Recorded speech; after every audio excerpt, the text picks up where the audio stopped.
If you are sick and tired of working with terrible therapists, wasting your time, and not actually getting the help that you have been looking for and you have been needing, this video is for you. My name is Bianca. I've been working as a therapist for 5 years, and I've done over 6,000 therapy sessions, one-on-one therapy sessions. And I cannot tell you the amount of times that a client has come into my office or has decided to work with me, and they have said something along the lines of, I've worked with at least 5 different therapists, and it was an absolute waste of my time. I got no help. This is the last time I'm doing this. If this doesn't work, I'm done. I'm giving up. Bad therapy is one of the biggest reasons why so many people are struggling to get the help that they need. With the way that popular media in the past has shown what therapy is, with old therapeutic and psychological models that were out there that basically told everyone that you're dumb and incompetent, and this person is going to give you this fix and elixir for these weird ass problems. There's just been so many things that have happened that have made people really scared of opening themselves up, even just scared of making the attempt to then go do the thing that everyone is scared shitless of, which is talking to another person about our deepest fears and our deepest concerns.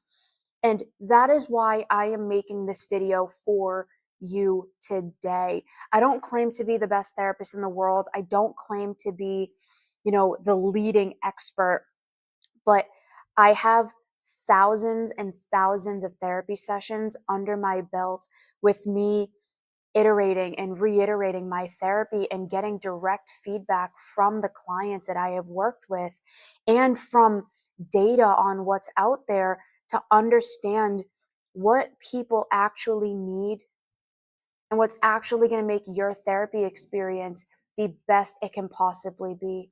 I'm also somebody who's been in therapy. So I not only know this from the side of the therapist, but of somebody who has searched and searched for good therapists and really struggled to find people. So, what I'm going to be talking about today are the top 3 things that your therapist absolutely has to have, and if they don't, you need to leave the therapy and you need to go find somebody else. And I guarantee you, if you stick to the end, because the third one is the most important, if you stick to the end and you really understand what I'm going to be talking about, you will be able to find a really good therapist who's actually able to help you and who actually makes you feel safe enough to talk about the real things that are going on and then to get the help that you deeply, deeply need, because we all need help, because this world is a difficult place and it's hard being a human. It's really, really hard being a person. And none of us were taught how to, because none of our parents and the people who were in our lives and who were older than us knew. So we're having to learn and to teach ourselves the things that we were never taught. So, number one, this is so freaking important. And this is so heavily debated in the therapy space because it's kind of, it's a difficult concept because a lot of therapists aren't doing this. Number one, is your therapist using evidence-based techniques, and are they grounded in an evidence-based theory within psychology? The reason I say this is heavily debated is because a lot of people are still using very old school models of therapy, like old school Freudian psychoanalysis, or just relying on Rogerian therapy, where you make the person feel really seen and valued and deeply cared for, but like that's it. Those skills are really important, and I'm not saying that psychoanalysis is terrible, but what I am saying is if your therapist is solely relying on being compassionate and being caring and using these old school models and not looking at the research and the data that shows what is actually working, what is actually efficacious, you can't get the help that you need. That's like a surgeon using techniques that were developed in the 1950s or the 1920s, when there's new understandings of the body and new understandings of the mind body connection, and there's new surgical tools out there that increase your probability of survival and increase your ability to have a healthy functioning life. It's like you have a headache and your surgeon is like, let's do a lobotomy. It's like, what the fuck? Their lobotomies have been disproven. They are not effective. Why are you trying to teach me that when this is probably something else? Evidence-based models, they are not perfect by any stretch of the imagination. I'm a cognitive behavioral therapist, and CBT is hands down the most evidence based therapy model that's out there, but it's not perfect. And the therapists who do CBT are also not perfect, because human error is also a thing. So if you are looking for somebody, number one, you have to make sure that they are using an evidence-based model, and within that, that they have flexibility in their approach. Does this person have a deep understanding of the challenges that you are facing? And do they have a deep belief that their technique and the way that they approach therapy is going to help you and is right for you? And that they're flexible enough to use their tools to meet your challenges. It's like a hammer is a really good tool, but if you're trying to do precision work, you don't want to throw a hammer at it. So you have to be able to use the tools in your toolbox the best way possible.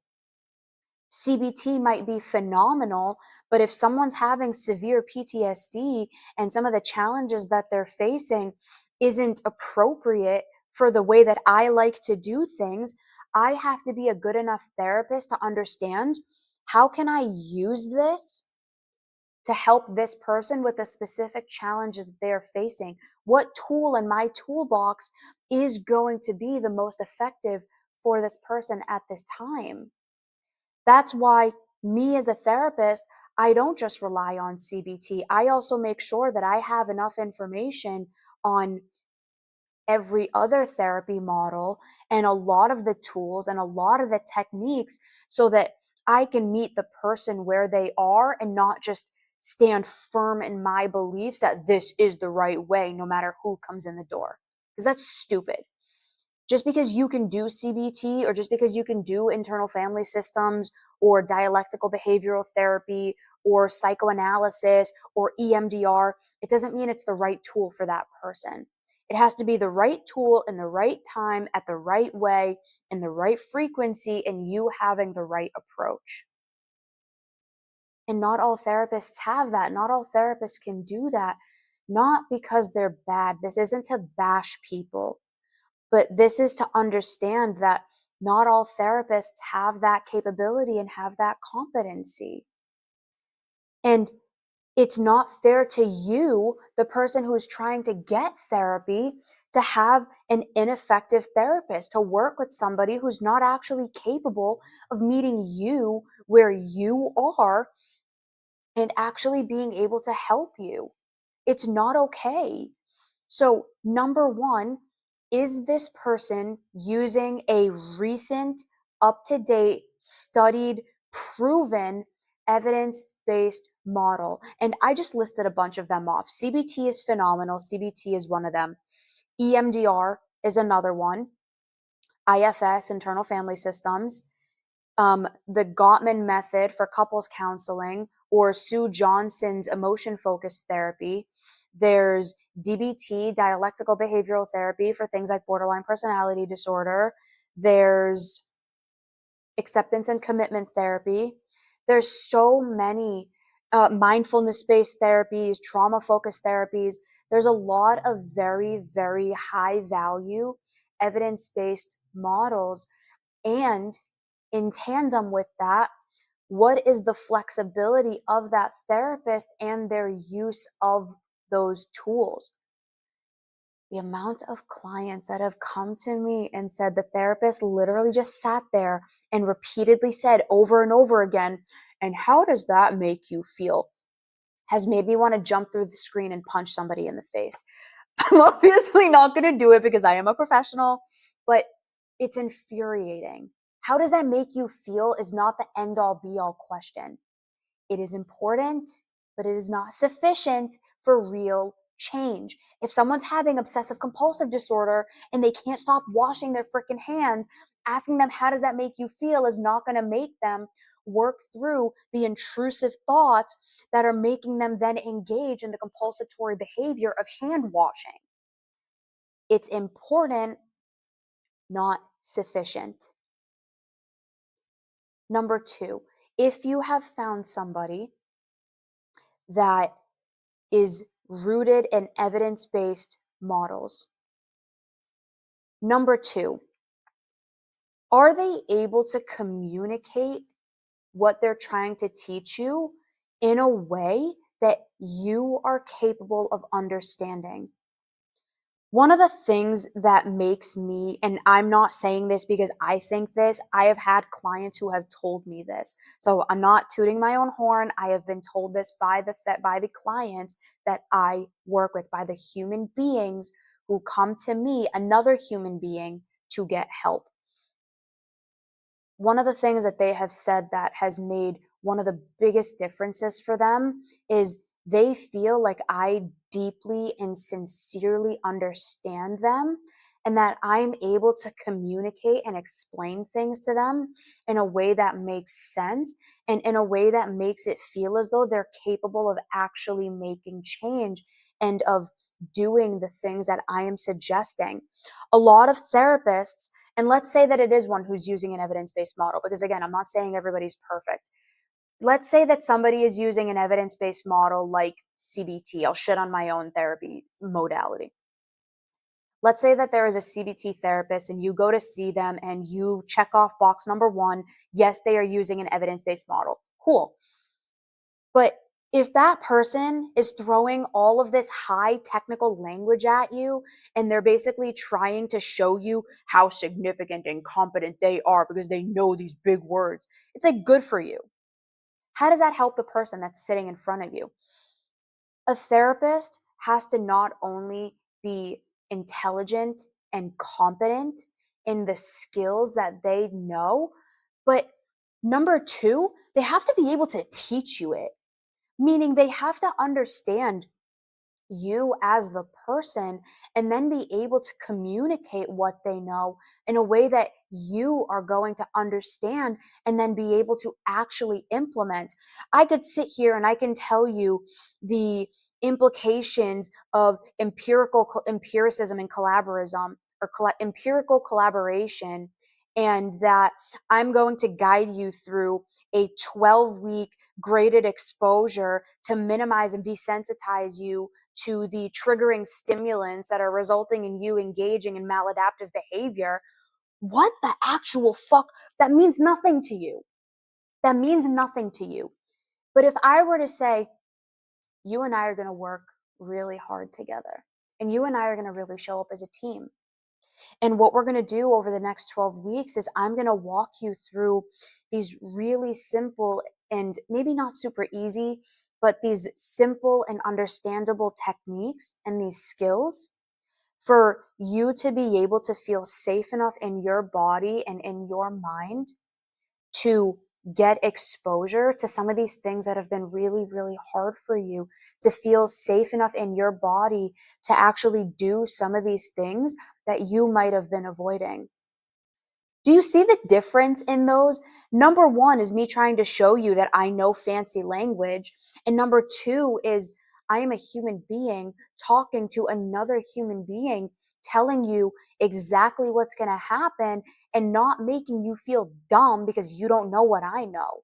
Like, that doesn't help anything. It doesn't help you to know that I have fancy language. What you need to know is that me knowing that fancy language means I actually know what I'm doing and I know what I'm talking about, and that I can help you, and that I can teach you these things in a way that you're going to understand and that you're going to actually be able to do.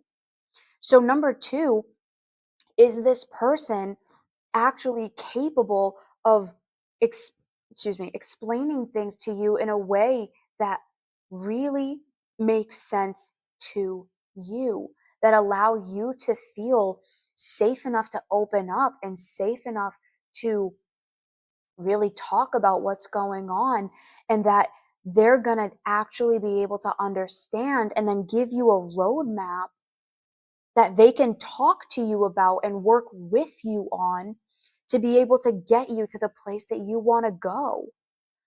You have to know that I'm competent, but you have to know that I can explain that competency in a way that makes sense to you and actually guide you through the changes and the work that I'm going to have you do and that we're going to do together as a team.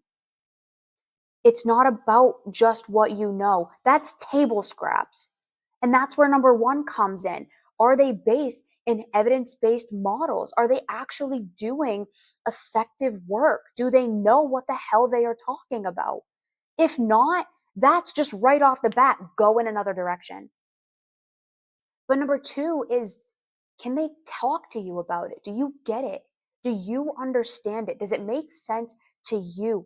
Are they capable of explaining it to you in a way that you're going to understand so that you implement it? It doesn't matter how smart I am. What matters is, can I explain things to you that allow you, as the person getting therapy, to feel safe enough to go do it? Good therapy isn't about what I know, it's about what you do. What I know matters, and what I know is going to then allow you to go do the things that you need to do.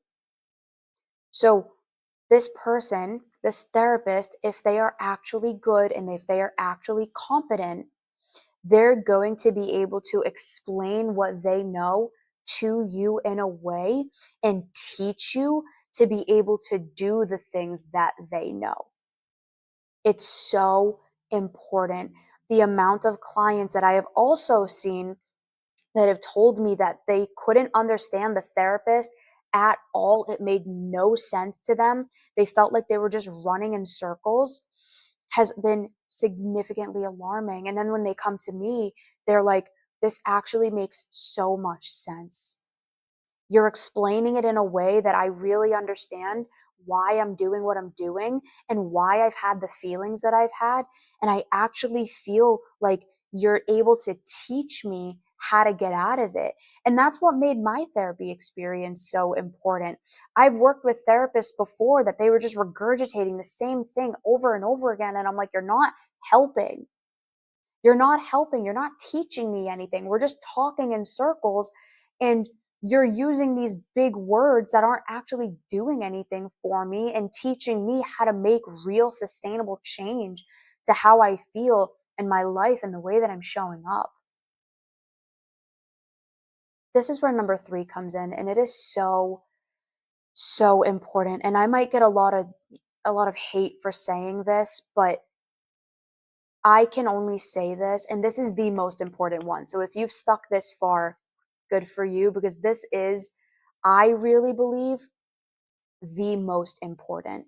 Number one is deeply important. Number two is really deeply important. But this third one, what I've seen in my own experience as a person seeking therapy and as a therapist, is hands down the make or break. If you were to go into a gym, and I'm going to use this as an example to get started. If you were going to go into a gym and you were going to look for a personal trainer, and there were two options for you that you could choose from, and your goal was to look the absolute best that you could and to feel really healthy and to really love the way that you look in your body and the way that you feel in your body. And you were going to go to the gym and you walk in there and they give you the option of two personal trainers. One of them has been a personal trainer for 10 years. They are deeply, deeply in shape. They are super fit. They're super attractive. They're very knowledgeable about what they're doing. And you can tell they've done the work. They have the body that you have always dreamed of.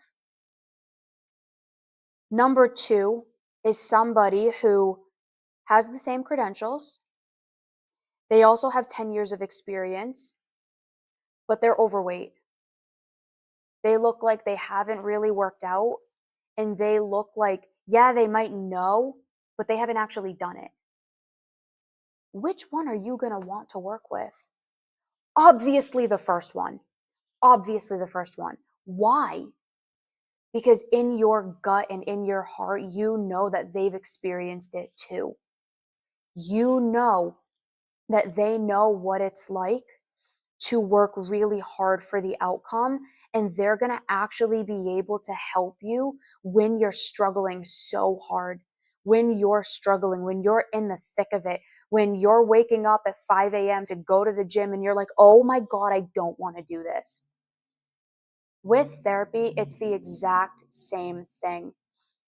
If your therapist does not use the tools that they are trying to teach you, and if you get any sense that they're not implementing the things that they are trying to teach you, you should not work with them. I don't care how educated you are. And this is where people and other therapists might attack me, and that's okay. I understand it. But one of the things that makes me such a valuable therapist. And again, I'm not saying this because I'm trying to boast about myself. I'm saying it because this is what my clients have told me over the last 5 years, over the span of 6,000 hour long therapy sessions. One of the things that they have told me is that they feel like they know I've gone through it too. And one of the things that I sincerely believe makes me a good therapist is I use my own life examples to teach. When I'm in a therapy session with a client and I can see that they are deeply struggling with something and they don't believe that they can do it, I will use personal examples and say, I have sincerely been there too. I sincerely have been there too. This is what it felt like for me. These were the things that were coming up for me. These are the challenges that I had to overcome. And here's how I did it. How can we figure that out for you? How can we figure out, now that you know that I've gone through it and now that you have an example of somebody who's done it, how can you do it too? If your therapist seems like in their personal life they're a mess, but they're knowledgeable, you shouldn't work with them because they're not going to know from a real personal experience what it's like to go through the thing that you're going through. And it doesn't mean they have to have the exact same experiences as you, but can they understand from your perspective what it's like? Are they doing hard things in their own life that you can tell that you can base their value and their worth as a therapist on? I'm not saying that the therapist has to share every detail of their life with you because that's not appropriate and that's not ethical and that's not efficacious.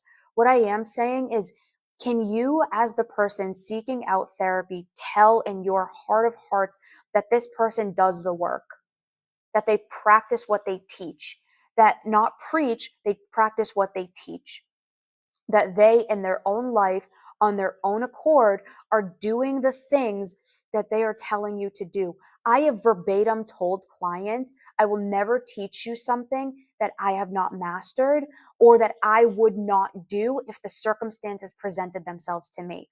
The reason I can tell people go to therapy is because I go to therapy. The reason I can tell people that having a schedule and having a system works is because I use a schedule every single day and I have a system that works.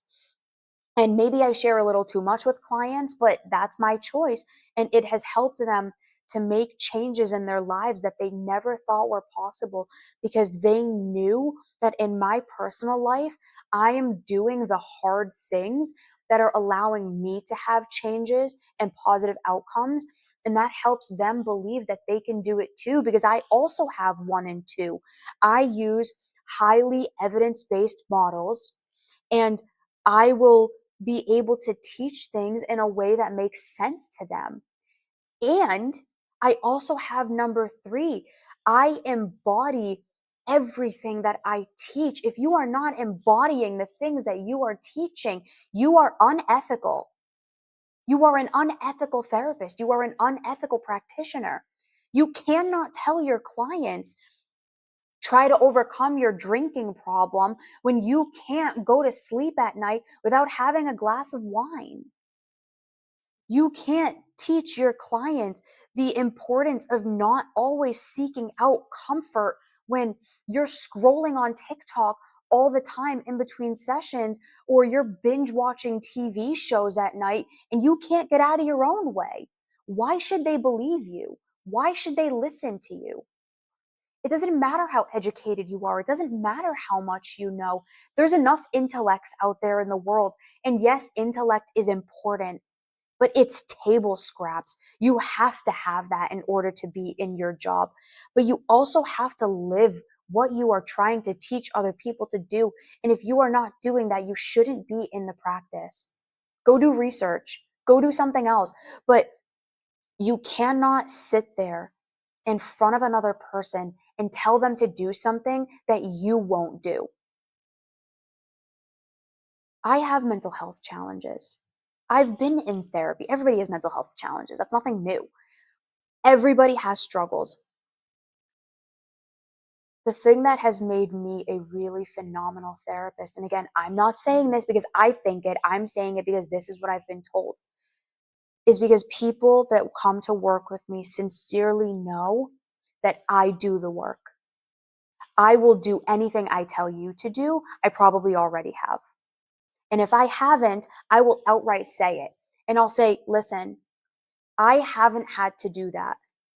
Okay. I haven't in my own life and in my own experiences had to do this thing that I'm telling you to do. But here's what I have done. And here's how this can apply to you. And I don't know what it's like to be in your shoes, but I do know what it's like doing this thing that's kind of similar. And let's find a way that works best for you. Good therapy is not just about intellect, and it's not just about emotion. It's about the combination of all of these things. It's about you knowing what the hell you are talking about. It's knowing how to explain it and show it in a way that makes sense to the person sitting in front of you. And it's about you being a model for what you are teaching and telling other people to do. If your therapist is not doing those things, you need to run and you need to go find somebody else. I hope it's me. I would love for it to be me. And if that's something that you're interested in, all of my links are down below in the description and you can work with me. I'm still taking new clients. But if it's not me, make sure that you can tell that this person has, or they're walking the walk and talking the talk. Words and actions need to be aligned. They need to be harmonious and they need to be synced up. There are so many people who desperately need therapy. Everybody needs a therapist. I am a firm believer of that because almost none of us were taught what has to happen to be a deeply fulfilled, flourishing, adaptively functioning human being. There's so few people who are actually experiencing that because almost nobody actually knows how to do it. Everybody needs a therapist. And the more therapists out there that can do these really critical things, the more people will be safe enough to go get therapy. And unfortunately, there's not a lot of therapists who are out there doing that, but it is increasing and it is improving. And if you are looking for therapy and if you are looking for a therapist, make sure that you are looking for these 3 things. Thank you so much for watching this video. I know this is kind of hot and heavy, but this is something I'm so deeply passionate about because there's so many people suffering that don't need to. And it's why I do what I do, because I know what it's like to suffer. I know what it's like experiencing mental illness and trying like hell, fighting tooth and nail, crawling out of it, trying to have a deeply meaningful life. And my sincerest hope is that everybody gets to have that experience of going from, living in hell to having a wonderful, amazing life on their terms. I sincerely hope that for you. If this video resonated, if you found this helpful, please like it, put a comment down below, subscribe to the channel, and send me a comment. Put a comment down below. Send me a DM. Let me know how this resonated with you. Let me know what stood out to you the most. And I can't wait to hear from you.